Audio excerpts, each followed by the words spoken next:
Hello,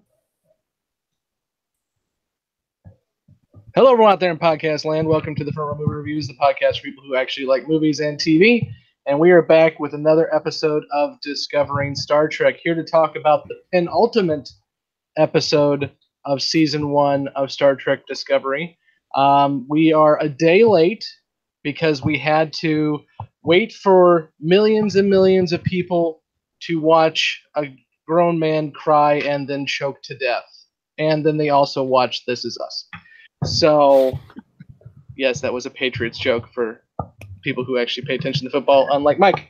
Okay. I am Scott, and with me back from the dead, speaking of Mike, you is... stole my intro. Is Mike. Back from the dead? Yeah, yep. Excellent. Well, welcome back. You're not Thanks. dead. John from the chat room will be happy you're not dead. Creeper's here. Yay. And Cynthia's here. The gang's all here.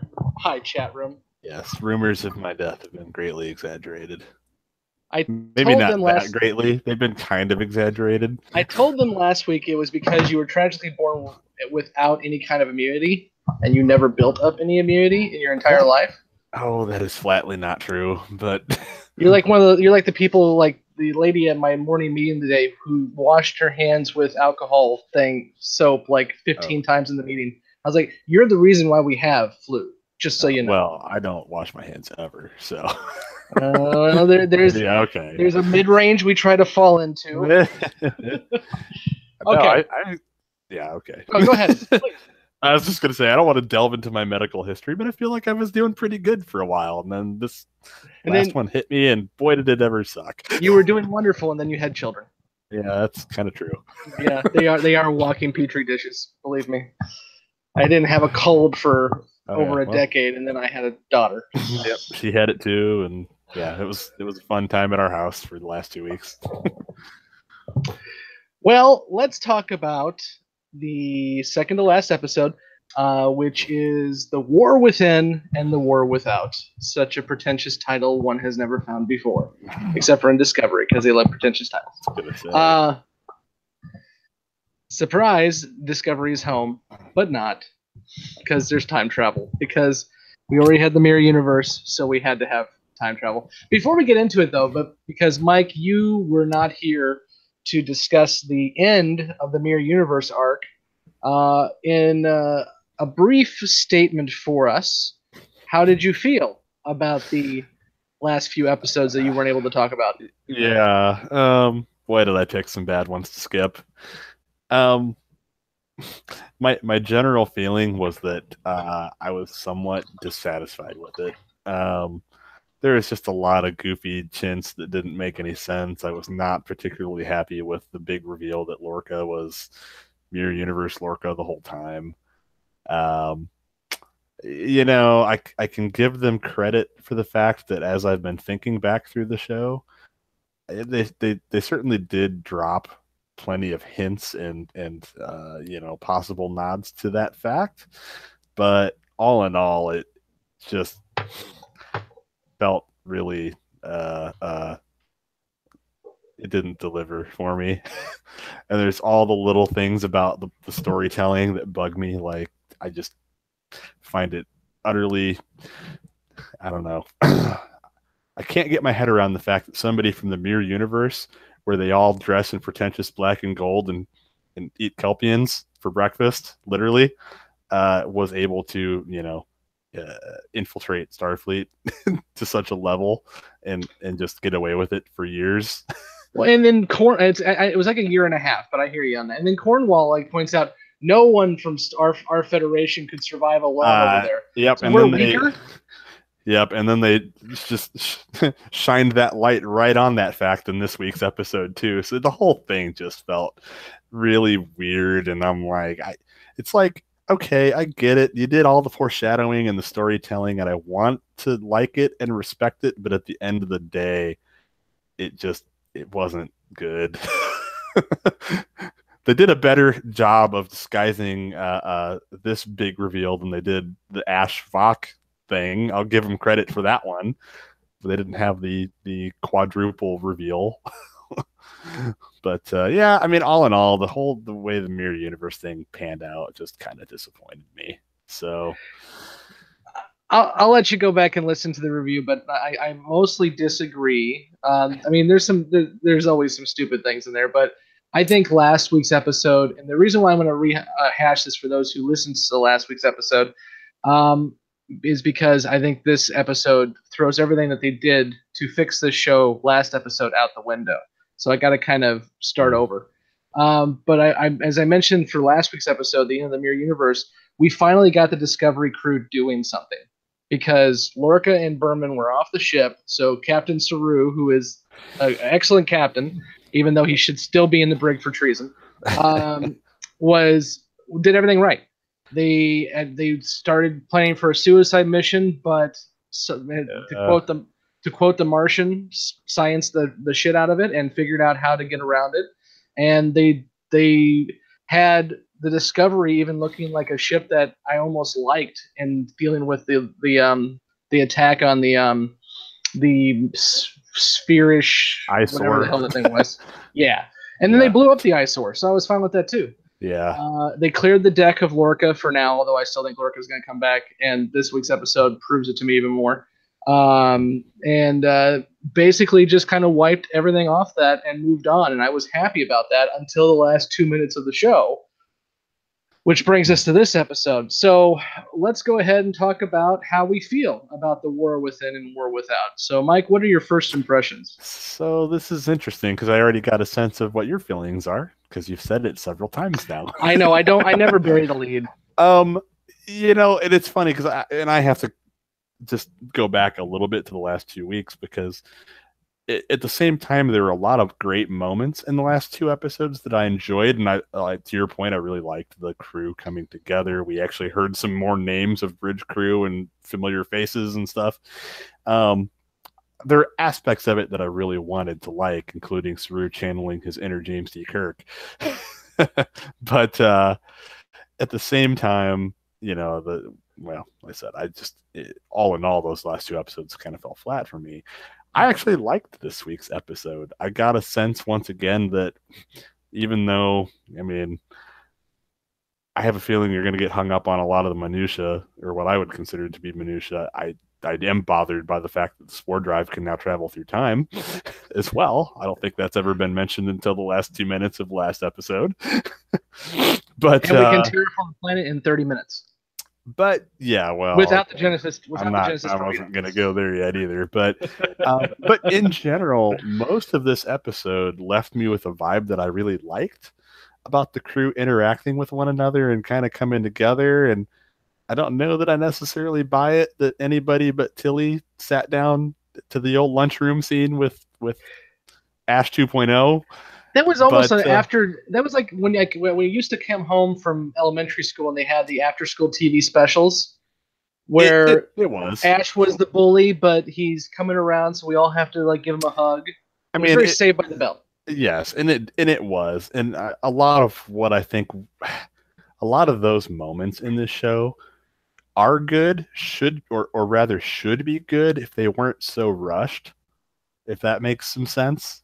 Mm-hmm. I mean, it's the whole thing of like nobody is ever held responsible for their actions in this show. Here we go again with Ash 2.0. Everybody's going to go sit down and break bread with him after he just murdered the doctor. Technically, now, I'm sorry, that was... You have a point there. Now, you know, okay, that was Vok, but why is Burnham the only one who can't get over that fact? Because she's an idiot. I don't know. For once, I actually think Burnham is acting like a normal person, and no one else is. So, yeah. I mean, but in general, there's a lot of the feeling, the overall vibe of the show, this episode, that I really enjoyed. I like a good underdog story, too. So the whole thing about the Federation basically getting their asses kicked, and I don't know why, but I kind of liked that notion.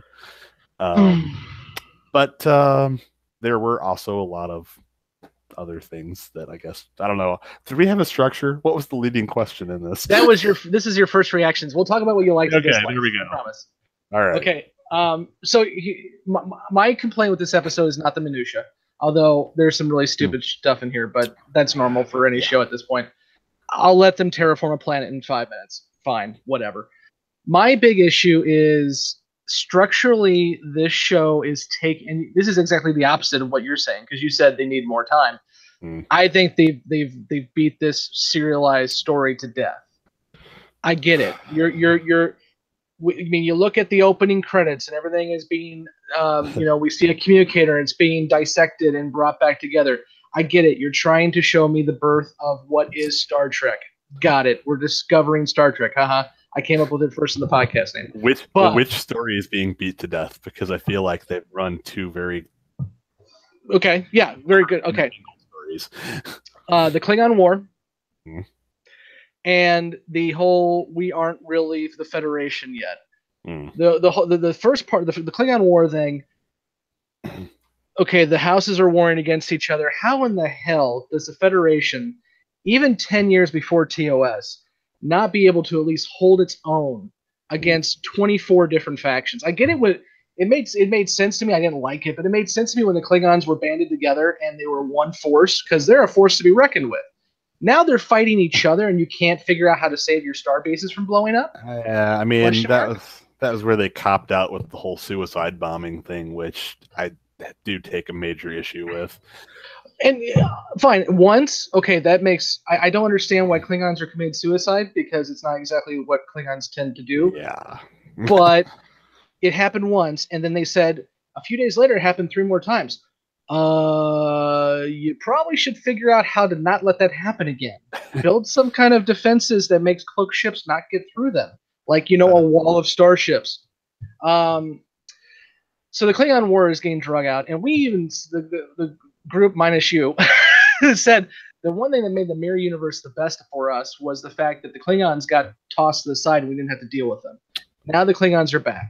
But here's my biggest complaint about this overall story of the show, and more so the show than the episode, is they are trying to get me to a point where this is a Starfleet crew. I get that.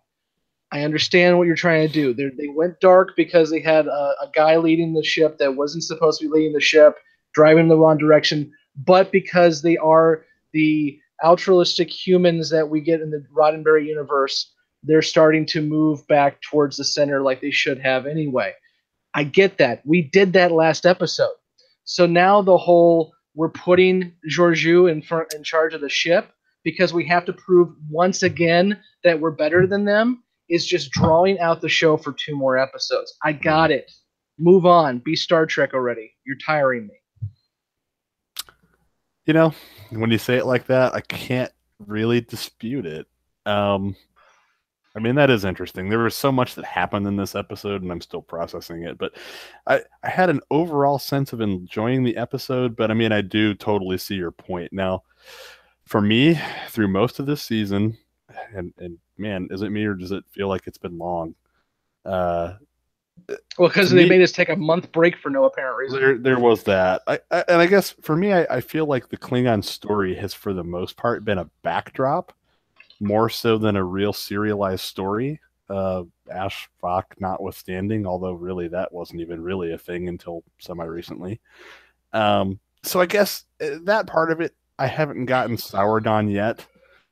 I do agree that something needs to give here very soon, and the end of this one with Georgiou coming back, I'm not a big fan of at all, and I'm kind of dreading seeing what the next episode's going to be. Well, you already know then this is the thing that with the prequel that just we know for a fact that the show, and this isn't meta information, but still, the showrunners have said they're going to move season 2 to be more of a Star Trek show. So this is the end of the serial. So what's going to happen is the crew, and we already saw in the trailer with Burnham saying this is not who we are. Mm-hmm. The crew's going to say we've dealt with Lorca enough. We're not going to deal with crazy Emperor Georgiou, so we're going to toss her. We're going to make peace with the Klingons somehow, or at least a stalemate, which is going to lead us into the Cold War we have in TOS, and we're done. And maybe we leave Laurel and probably Tyler on Kronos to try to pick up the pieces. The end. Yeah. And so I know where it's going now, and I'm tired. Yeah, and I can see that, and I also feel like if that is the direction that they go with it, it's going to be super disappointing. Well, and here's the thing, Anticlimactic. and I'm probably wrong for one simple reason. I don't remember any of the Starbase One. Obviously, Mm. Starbase One we've heard of before. Although I don't remember it being so close to Sol. I mean, 100 AUs is actually not that far Mm. from Sol. So, but everything they've done here, I actually kind of mentioned this last week. Is the trailer said that they've taken 20% of the Federation space, and I don't even think they actually had that in the episode. It was in the trailer, but I don't remember hearing it this episode. Maybe I missed it because my CBS All Access was jittery again. Mm.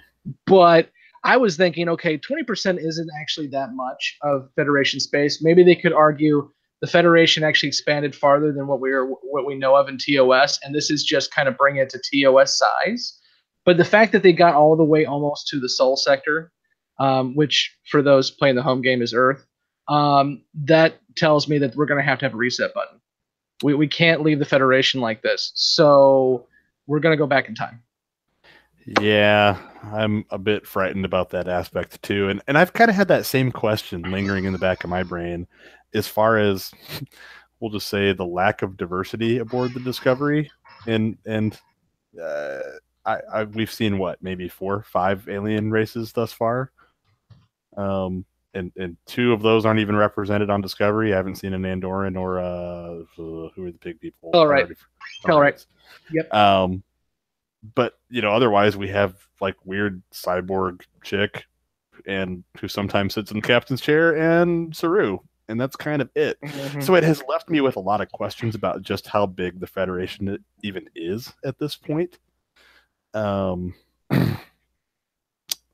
So yeah, I mean, that whole mentioning percentages is hard to pin down exactly what that means. Now, I will say, one of our early criticisms about the show was the fact that the weight of the war didn't feel like it was really that weighty, and they certainly addressed that this time, didn't they? Yeah, and actually, that was going to be one of the things I was going to say I liked about the episode was they finally decided to make people die. So let's go ahead and start talking. I've been bitter enough for a while. Let's talk about things that we did like about the episode. So, Mike, what are some things that were highlights for you? Sure. Like I said, for me, a lot of the highlights in this episode, and the thing that left me with an overall good vibe about this episode, was a lot of the early pre-plot to attack Quonos interactions between characters. I thought a lot of that was really good. I thought there was a great scene with Stamets. I thought there was, as cheesy as it was, and as rushed as I feel it is, that everybody is so willing to re-accept Tyler. A lot of those interactions are the kind of things that make me think like Star Trek. It's people coming together. Yep.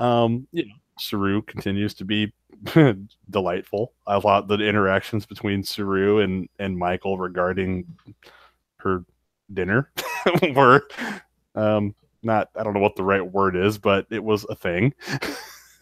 and I actually thought that for the first time in a lot of this series that Michael acted more human and relatable, and I thought the acting came through a little bit better than it has in the past for me. Well, they let her show emotion. There was actually tears. Yeah, and I'm still giving her the benefit of the doubt from the standpoint of I have yet to form an opinion about her as an actress, because I really question the writing and how much that the writing and the direction has to do with it. And I thought this episode gave her some more range than we've seen in the past. I thought that was a great scene when Michael comes into the engineering room and talks to Tilly and says, "I feel like something was different when I said goodbye to Sarek." I thought that was a really nice, touching moment. So again, overall, all of that stuff left me feeling positive about the episode. More so than the plot.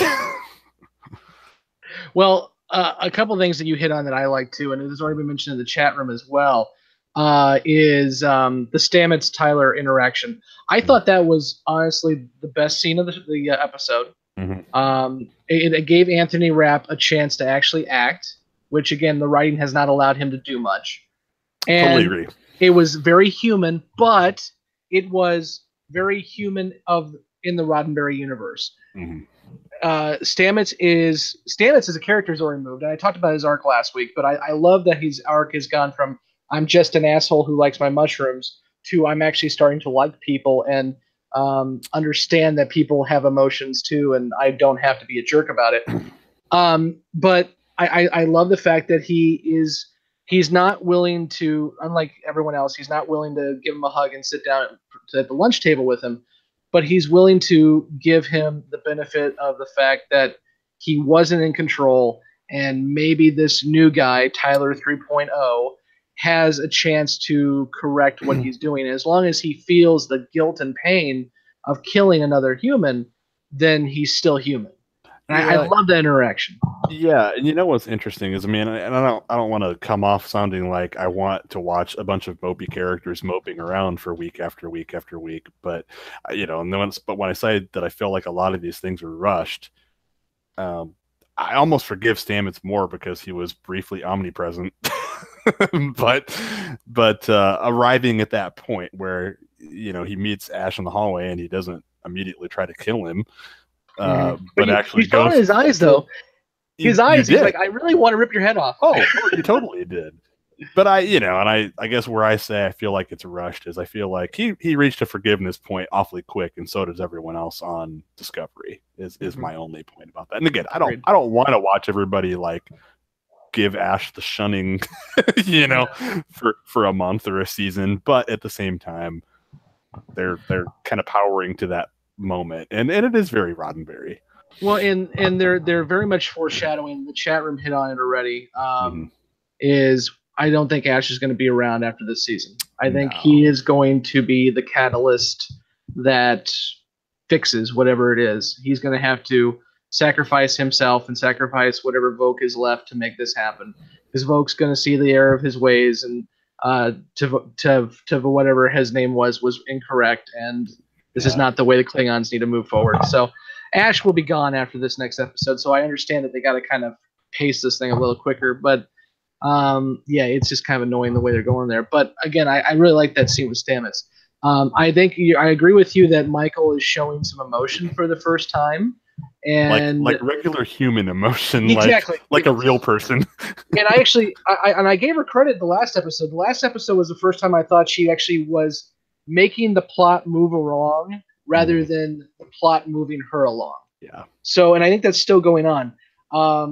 I agree that, this guy basically tried to kill her. I mean, not basically, he tried to kill her.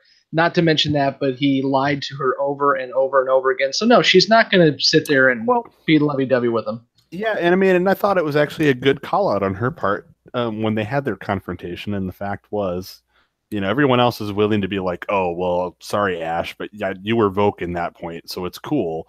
And she pointed out the time when that wasn't true. And that was the thing that hurt her the most. It was that he was Ash and he knew he was losing control and he didn't tell her. And that was the betrayal of trust, and that's where it hit him. And I thought that's the best writing in the show so far. Oh, yeah. A couple other things I liked about the episode is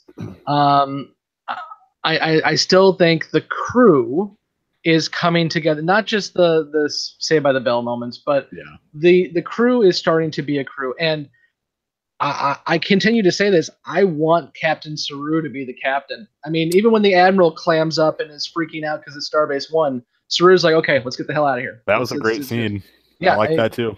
Saru has come into his own, and I'm just going to ignore the crystalline entity episode. That just didn't happen. And I'm okay with Saru. Unfortunately, Michael's going to be captain of this ship before it's all said and done. It's just, I don't want it to happen, but they're telegraphing that like no tomorrow. So, but I like Captain Saru a lot. Yeah. And my last thing I would say that I really liked about this episode is I'm continuing, as much as she was the most annoying character to start with, I continue to like Tilly. I think she is the one showing the most growth. She is the one who is the most optimistic. And again, I keep talking about optimism, but if you don't want optimism, don't watch Star Trek. That's what Star Trek is. I mean, there's plenty of cynical sci-fi that's really good. Go watch Battlestar again. But if you want optimistic sci-fi, this is supposed to be it. and it's this and now the Orville. But this is what Star Trek was. And if you don't go along with Gene Roddenberry's, this is actually what Rick Berman said years and years ago. And I don't like Rick Berman very much as a showrunner, but he said, I don't even believe that we're going to get to this future, but Gene Roddenberry did, and it's my job to continue Gene Roddenberry's vision. So that's what I'm going to do. So if you don't like Gene Roddenberry's vision, go watch another show. Yeah. It's not Star Trek. Yep. Yeah, and I'll clarify an earlier remark that I made too about me liking the underdog, the good guys getting their butts kicked. The part of it that I like is the journey back.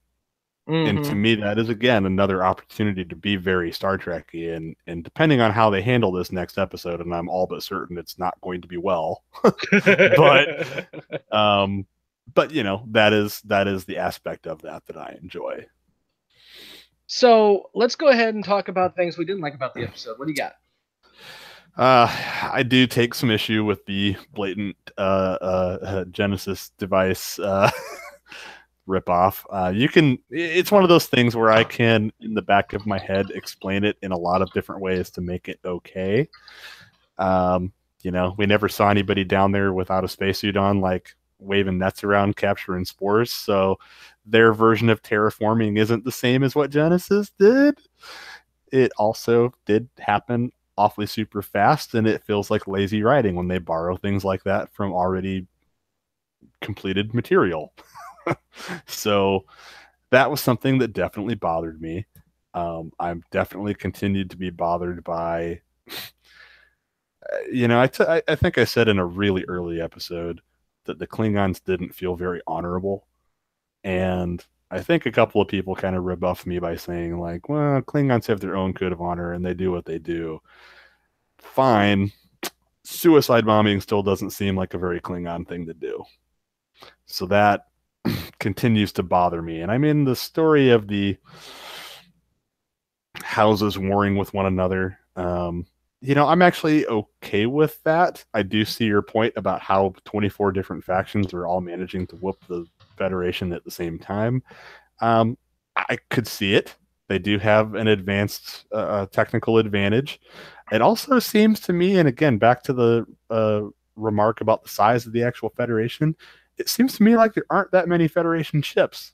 And there's a third less now. And they made a mention that that at Starbase 1, there were 3 ships. Yeah. That doesn't seem like a very big number to fight off a Klingon assault. No. And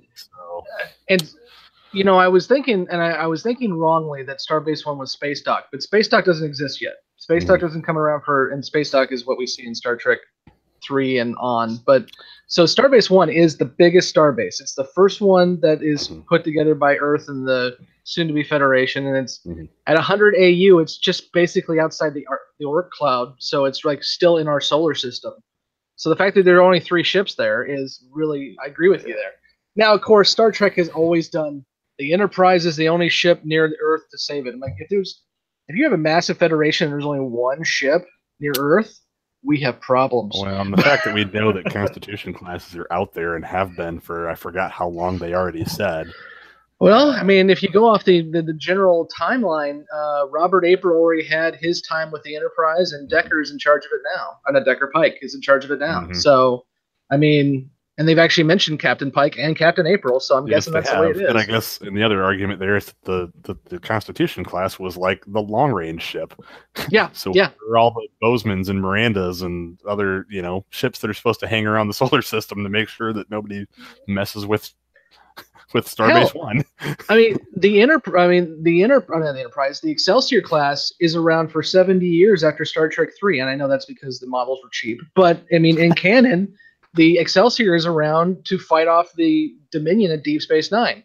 So why isn't there any NX-01s flying around? Yeah. Or at least they look kind of NX-01-y. I was going to say, and I remember some discussion from many, many years ago about our mutual friend Alan always brought up a good point that as much as I like seeing different designs of starships, he always brought up the point, why does the Federation have like 1,000 different classes of starship and the Klingons have like 5? Because they're too busy fighting each other. He's got a pretty good point. I was watching a review because I'm not going to read them, but I was watching a review of the couple books that have come out that are like precursors to Discovery, and there is a joke in one of the books, and I don't know which one it was, that the Tellarites and the Andorians are making fun of the Earth, the Terrans, because they keep wanting to change the way things look. Because in the Vulcans too, they're like the Vulcans have had the same starship since they made first contact, Yeah. and the Federation, the Earthlings can't figure out how to keep one ship design for more than 5 minutes. Yeah.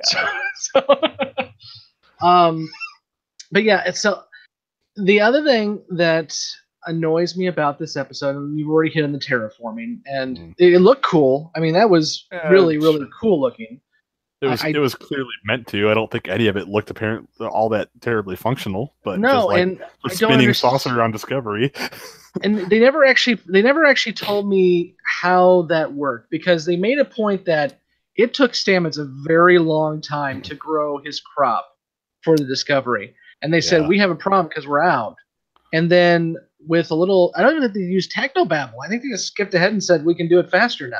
They basically did. He basically said we had it figured out, but we sat on it, or somebody sat on it. Which, you know what? You say that. I'm actually, well, Star Trek is well known for its technobabble.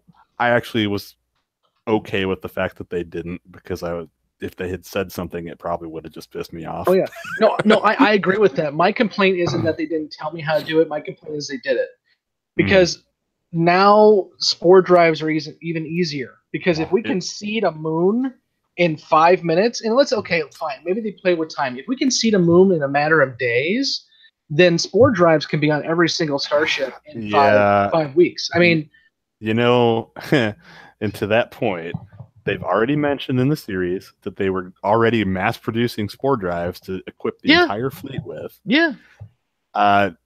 We'll talk about it in foreshadowing, I guess, but the Admiral and Sarek, I just totally had a brain fart, dropped to me what I feel like is a pretty major hint about the future of the spore drive and why it disappears from Trek. I did like, speaking of the future and why it disappears, as much as it was really shoehorned in, the whole we're going to wipe your memory banks of the mirror universe because no one can know about it. I'm like, well, okay, no one knows about it in 10 years, so go with it. Well, and that's the same scene that I'm referring to, right? Yeah, we're just going to wipe your memory banks, and doesn't no make one any can speak sense, of it. But which is another, the one scene with Saru that annoyed the hell out of me is, again, I still think Saru should be in the brig for committing treason. So when he's in the transporter room and he turns to crewman number 15 and says, if you speak of this to anyone, it's treason. I'm like, shut up, Saru. You have no room to talk. Yeah. You almost like ended the Federation with your crystal buddies. I mean, come on.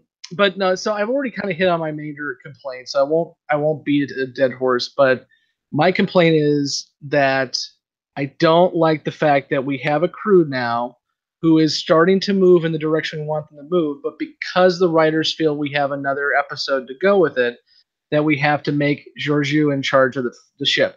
Mm-hmm. If these are really the characters that we've been watching for 14 episodes, as soon as she walks onto the bridge and Saru and Burnham are like, what the hell? They should have spoke up and said, this is stupid.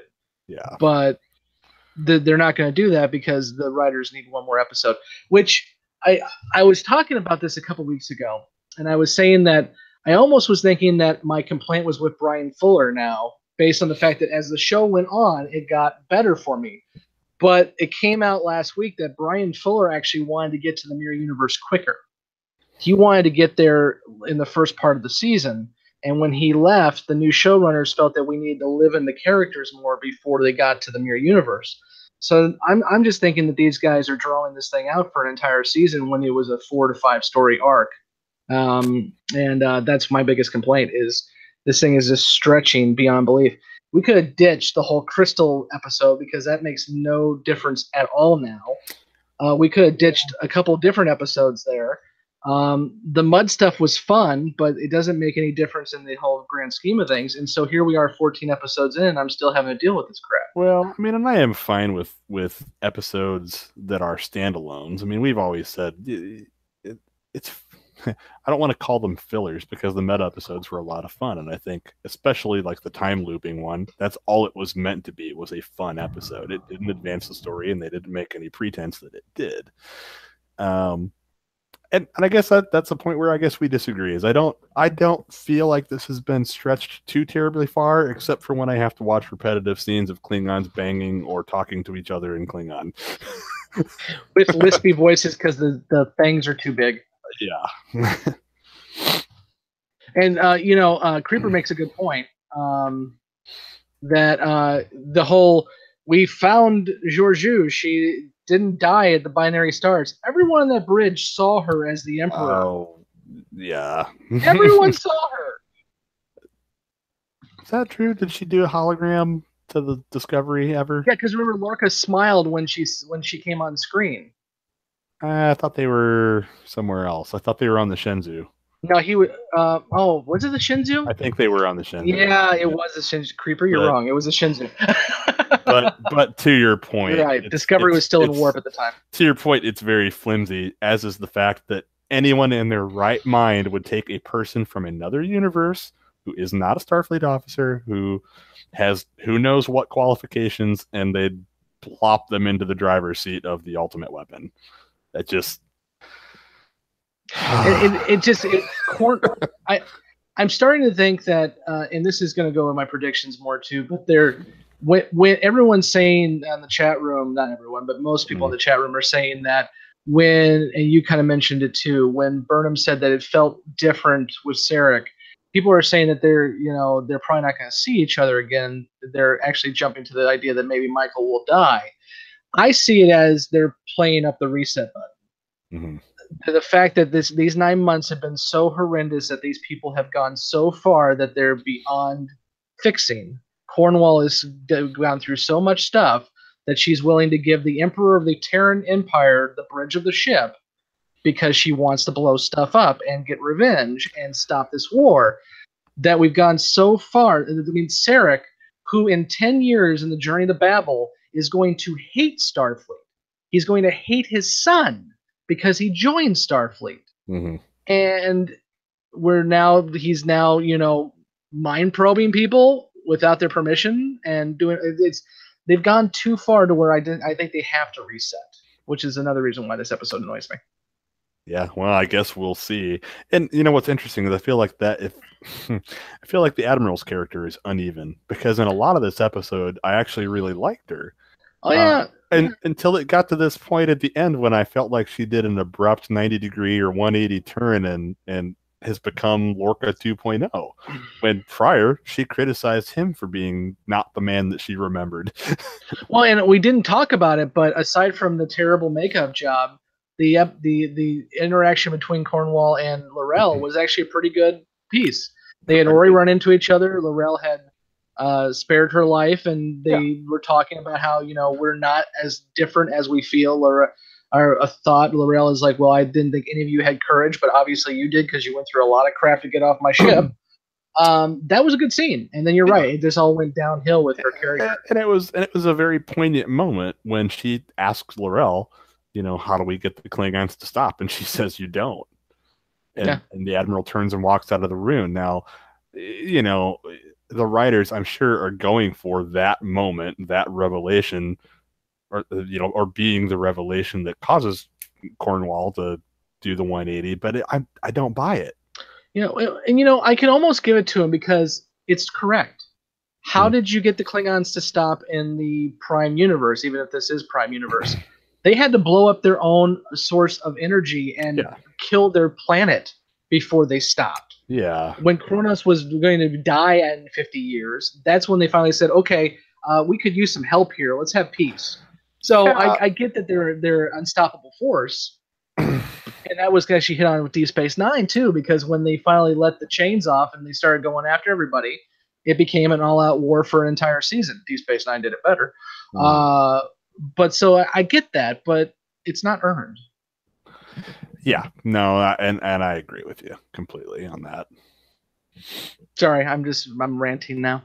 I tend to do that I sometimes. feel like we've kind of done that now. We've reached that point. So okay, let's go ahead and let's wrap up the discussion of this episode with our scores, and then we'll go into our predictions, because I think there's a lot to go into here for the season finale coming up next week. So for those of you just joining us, we rank these episodes based on comparison with other episodes in the Star Trek franchise on a scale of 1 to 10. So a 5 would be an average Star Trek episode. 10 would be The Inner Light, and 1 would be Code of Honor, because we've been bashing on that one for a while now. So, Mike, between Code of Honor and The Inner Light, where does The War Within, The War Without fall for you? I said overall I do like this one. So I'm gonna give her a 7. I'm gonna. Oh man, I gave a 9 to last week's episode. Holy crap! Wow. Yeah. And that, on hindsight, I probably should have gave it an 8, but I was trying to be very nice because I've been mean to the show. Pretty high. But I don't even think this is an average episode for me. I think I'm gonna give it a 4. Really? I think it's not terrible. Okay, I love Star Trek, so an average episode of Star Trek is still a very good episode. I just don't think I'm ever going to come back to this one. I think, and I kind of mentioned this with Enterprise, is I skip season 1 and most of season 2 anymore. If I'm going to rewatch Enterprise, which I'm actually doing right now, I start with season 2's finale, The Expanse, and then I jump right into the Xindi arc for season 3. If I ever watch this season again, I'm going to watch probably the Mirror Universe arc, and unless things change here in the last episode, I'm not going to give a crap about the last 2 episodes, because I know it's all going to be out the window anyway by the end of this episode. Yeah. So there's not much here for me to latch on to. I don't think it's a bad episode. It's just less than an average Star Trek episode for me. All right. Creeper gives it a 6.5. So okay. Creeper's more on my side on this one, I guess. Creeper gave last week an 8 too. So yeah. Okay. Interesting. Let's go ahead and talk about. Go ahead, Mike. Oh, I was just gonna say it's funny how different things about this particular show, especially with its steeped in canon and all this kind of stuff. Certain different things people find more unforgivable, and I think the biggest thing about the last episode prior, that you gave a 9 to, was how much it ripped off of other source material and how much it simultaneously ignored other source material. Yes, but it had the badass moment where Saru said fire, and I cheered. Yeah, and but that whole thing, that whole speech with Saru and the crew, at one point I want to like it, and at the other point I'm like, they're just ripping off Captain Kirk, man. Do some creative writing of your own. and that, quite honestly, that moment kind of soured the whole thing a little bit for me. See, that was my favorite part of that entire episode. Yeah, there you go. I mean, but the one thing I will say about this show and the showrunners is, as much as they annoy the hell out of me, they're taking risks, and you can tell they're taking risks because there are episodes that I love and episodes that you hate, and there's episodes that you hate, and I vice versa. Oh, yeah. So they're making decisions that are going to piss off people, and I'm okay with that. I just wish that they would. I wish they would figure out where they want to go, and I think they may do that in season 2. I've heard a lot of good things out of what they're saying. I think they've made leaps and bounds from the first couple episodes, and I'm looking forward to season 2, even if this is going to be I think a very piss poor ending to a season. Mm-hmm. I'm looking forward to season 2. And as long as they continue to build in the right direction, because I have to give them the fact that TNG season 1 is atrocious. Voyager season 1 through 7 is atrocious. Enterprise season 1 is atrocious. Deep Space Nine is actually better than I thought it was, because I'm rewatching it right now too. Because I'm. Ooh, I kind of disagree, but okay. Okay, Move Along Home is terrible. The Storyteller is terrible, but Duet. Man, I tried to rewatch DS9, and it's sad because I did not see all of the end of that series, and I need to go back. I missed certain episodes throughout the ending, but the Dominion War arc was fantastic. Man, the first 2 or 3 seasons of DS9 were not easy to watch for me. I actually had to put together a watch list for a friend, and so here's what I'll tell you. Obviously, for those of you who haven't watched Deep Space Nine or want to get back into it, watch Emissary, because you have to watch the pilot. and then watch Duet, and then watch the season finale of season 1 and the 3-part arc that goes right into it. So it's Hands of the Prophets, and then it is um, something, and then the Circle, and then something else. But there's a 3-part story. We should have you publish this somewhere. But then just after you get to that, really you can just dive in with season 3's first episode, The Search, because that's when they get the Defiant. That's when they start making Cisco a badass, and everything goes great from there. Okay, I could see that season 1 and 2, and I agree. Season 1 had a lot of world building stuff, but that there was some good moments that A Man Alone with Odo, I remember being really no season 2. And here's the thing, Ira Steven, I just read through the 50 years of Star Trek books because, again, wow, I'm sick. But Ira Steven Behr took over midway through season 2, and you can tell. And actually, he says exactly when he took over. He was writing a lot of episodes, but Michael Piller was still in charge of the show until he came to Michael Piller one day and said, and this is going to be a spoiler from a show from 25 years ago, I'm going to kill Vedic Bareil. And Pillar's like, no, you're not. You can't kill Bareil. He's got a thing with Kira. He's our main good guy in the Bajorans. He's like, no, I'm going to kill Bareil. And Pillar's like, fine, you go kill Bareil and do what you want. And then Pillar never said another word about the show. And from then on, it was Ira Steven Behr's show. And we got the best Star Trek ever. So but okay, now we've rambled enough. So let's talk about one thing we are going to do, though, folks, and those of you who have survived this chat room so far, when Discovery ends, we're going to have a hiatus for a while. But before we do the hiatus, I am planning on talking about our favorite episodes from some of the series and some of our not-so-favorite episodes. So we'll have a couple of different podcasts once Discovery is over with. So we'll be talking a lot more about Star Trek geekery before it's all said and done. Let's go ahead and talk about predictions, Mike. What's going to happen in the last episode of season 1? Well, we're going to see a lot of strippers, I guess. It's not really a prediction. It was in the preview. That was my takeaway from the preview. I'm slaves, I guess. I don't know. The only thing I can really highlight at this point is, and I get what the writers are doing. It's somewhat poetic and somewhat clumsily handled, but it's the setup of Burnham facing down Georgiou, killing your hero. You know, they built on that this whole episode. Why did you even bring her back? I could make up a lot of excuses, but I'm just going to come right out and tell you, I just did. She's my mommy. that's what she said. Well, I actually like that scene. I think that was very human of her. It's like, again, I could give you an excuse, but no, I couldn't let her die again. I totally agree. Which is why I'm going to kill her next episode. And there you have it. Yep, that is the prediction that I have. And again, it's not that I don't get what the writers are trying to do. It's not that I don't even think that it's kind of clever and poetic and whatever. It's that it's this episode and then this episode. It's very quick. And it's not only that it's very quick, it's that they put Georgiou into this ridiculous position that doesn't make any sense to me. So obviously they're going to go to Kronos. They're going to try to do something super heinous. The crew's going to turn on her. Burnham's going to have her moment. Hurrah, game over. Yeah. And much like the Fortune Cookie Bowl, Georgiou is not coming back after next week's episode. I forgot about that. The Cookie Bowl. Bastard! Okay, all right. That was the point when we knew that Cornwall turned. No, I think you're right. I think, for one, I believe that they're going to reset the deck after this episode. I don't think it's going to be... I don't know how. Yeah, I don't think it's going to be a cliffhanger. I really don't. I mean, for one...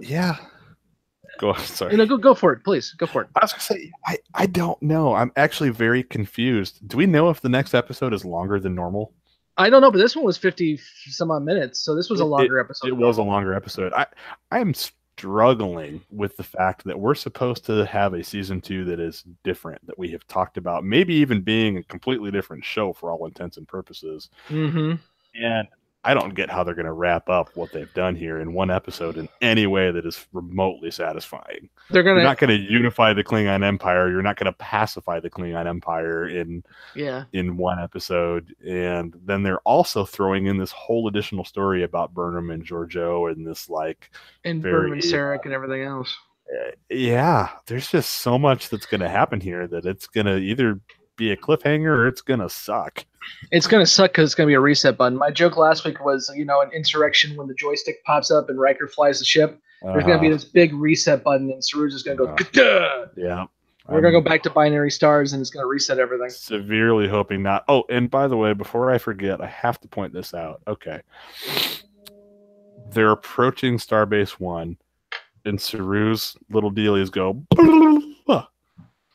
Giorgio walks out on the bridge. Nothing. No ganglia action from Saru whatsoever. Yeah, his ganglia has kind of gone away, haven't they? No, they were there earlier in the episode, and they made a point of it. He sensed that something was wrong with Starbase 1 before they even dropped out of warp. Mm-hmm. But, yeah, no. Yeah. So. Mm-hmm. But no, I think there's going to be a reset. You're completely right. It's going to come down to Burnham's redemption because, and she was even doing it this episode where she's like, "Tell me how to beat these guys." Was exactly what she did with Sarek in the first episode. Oh yeah, tell me how to beat these guys. They're telegraphing their punches like crazy, just like they did with Ashvok. Ashvok, Vok Ash. So Burnham's going to be given the choice of, do you go the easy way out and do you toast Kronos or do you not? And obviously she does not. For one, it's a prequel, and two, she's the hero.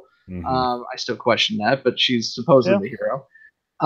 But I really think it's going to be a reset. There's been so many points, like, again, as I already mentioned, Sarek has gone so far off the reservation that I don't know how they bring him back to be normal without resetting it.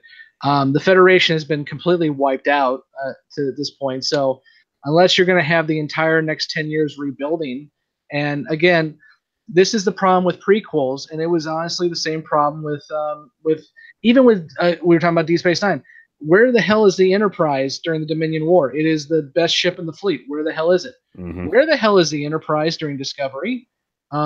Captain Pike should be out there doing something, and if he's been obliterated, then obviously we're going to have a reset. There isn't very much Federation left, so he's got to be one of the 2 ships they still have. Well, that, and you've also got to have the Farragut, because Lieutenant Kirk's on the Farragut. Yeah. He's going to go find a planet full of aliens that suck on people's backs in a few years or whatever. So, I mean, maybe I'm mixing episodes, but okay. But so, I mean, there's got to be some ships out there. Yeah. And so there's going to be a reset. I don't know how far back they're going to go. If they're going to go back to the 9 months when they left and fix it there, they're going to go all the way back to the binary stars, but there's going to be time travel. And they're going to. And I feel like we haven't made a big enough deal about the fact that we time traveled already. Because to me, that was another thing that made me shake my head and just sigh and go, really? Suddenly this war drive can do that, and now it's and it throws some inconsistency into this too, right? Because am I confusing my sci-fi to say that Transwarp was supposed to have some degree of time travel capability? They never really. I mean, Transwarp was a couple different things depending on where you looked. I mean, in Star Trek 3, it was just we need something to make the Excelsior look better. And Voyager, I don't know what the hell Transwarp was. Just the Borg had it. Yeah, and they had Slipstream and all kinds of other crazy stuff. But yeah, so it's interesting to me to hear or to do the continued discussion of spore drive tech, and I kind of thought that the direction we were going with the corruption in the network, and we're all out of spores and we don't know where to get more. I kind of thought that was how they were going to call that one dead. And then we had this episode where they went and just made a spore farm in 10 seconds. It was like the tech is out there everywhere.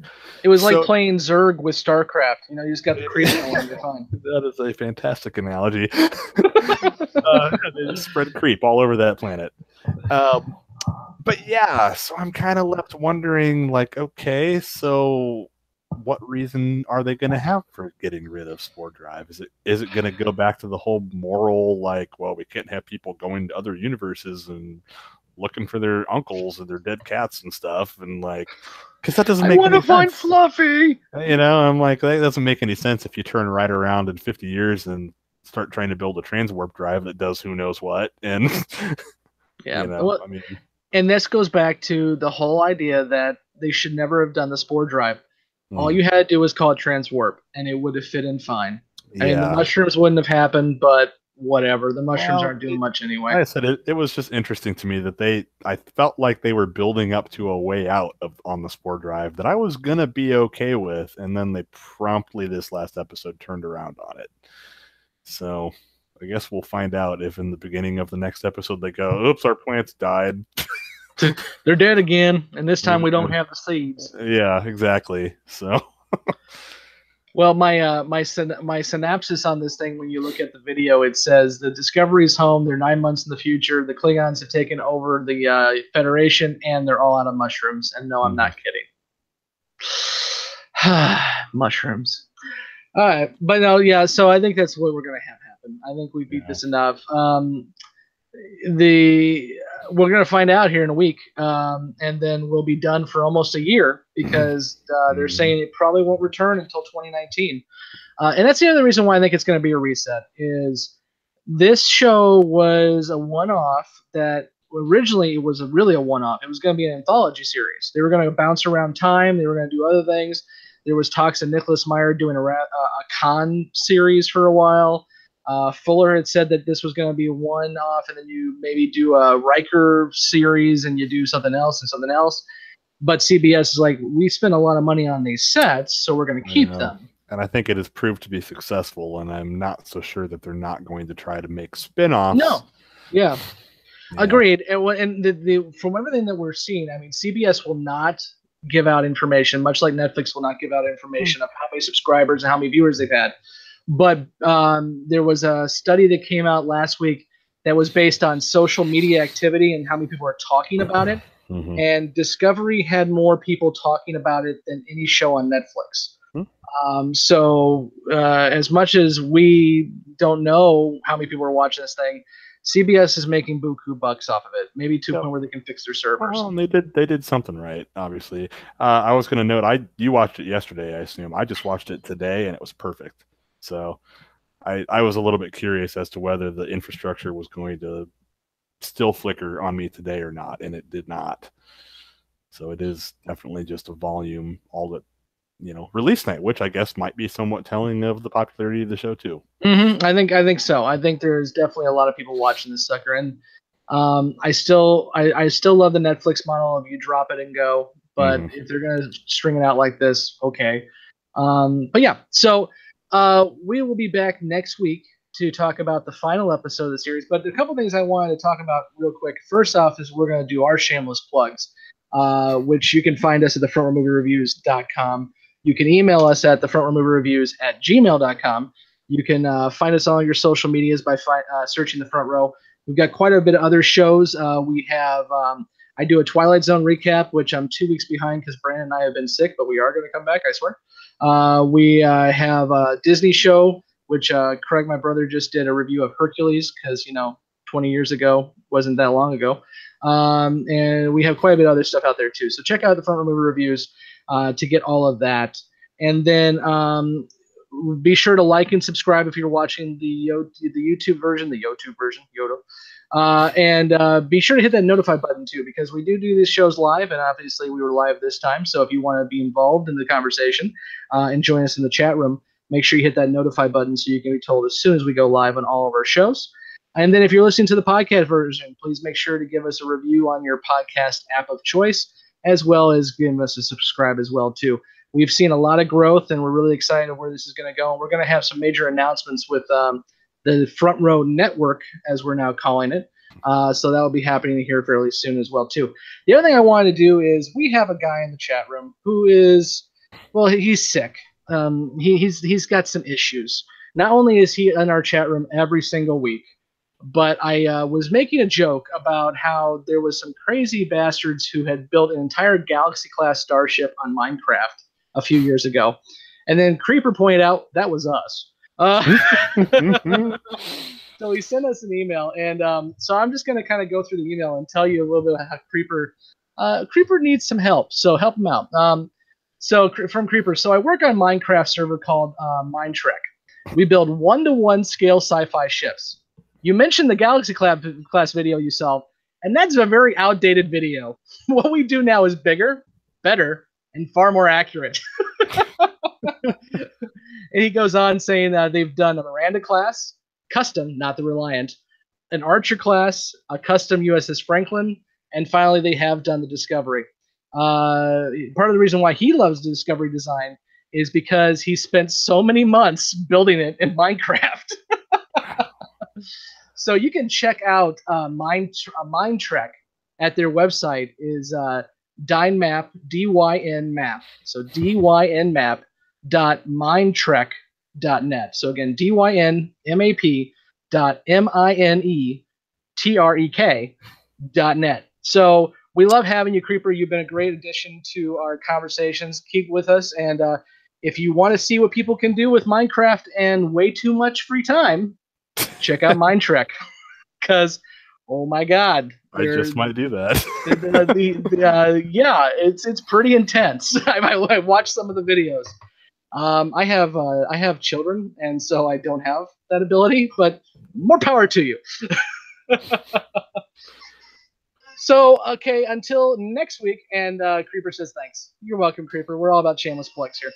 Until next week, when we find out what Cynthia does in her free time, we will be seeing you on the couch. I'm Scott, and with me, as always, has been Mike's back from the dead. Yes, Mike is not dead, and we will be back next week. Hopefully, somebody's going to be dead. Ash is going to be dead. Georgiou is going to be dead. Somebody's going to be dead. So hopefully not Mike. Oh, yeah. Or Scott. On that note, no, I should be okay. We'll see. Yeah. Adios, everybody. Good night.